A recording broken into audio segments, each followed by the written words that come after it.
This review is for a generic timer remote that I found on Amazon.com.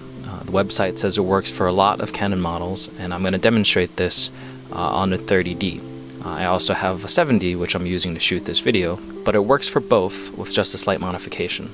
First thing, this review is only in reference to the Shoot brand. There are some other generic brands on Amazon that some customers got that supposedly worked right out of the box. Lucky for those guys. The bad thing about this remote is actually just the plug cap. It's too generic to fit all models. It's too tight in some and it's too loose on some others.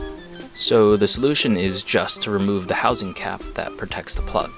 First, I had to trim some excess metal around the edge of the cap. Then I had to forcefully remove the cap from the plug. And then last I had to peel back the metal so that the plug can fit. You might want to trim yours, but this works for me, so I'm just going to quit while I'm ahead. After you do all that, you turn off your camera and you plug it in. It should work, but you just might need a little tape to hold the plug in place. The cool thing about this is you can actually use this as a manual shutter release without batteries. See, you can even do the half press focus and everything.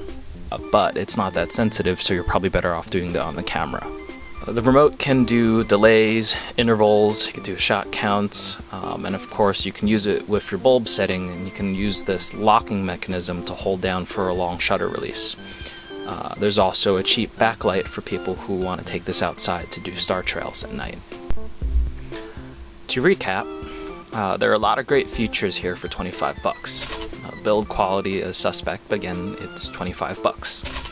Some modification may be required, but again, it's 25 bucks. Did I mention it's only 25 bucks? The bottom line is, if you want to learn how to do time lapses like me, this is only a $25 investment. So speaking of time lapses,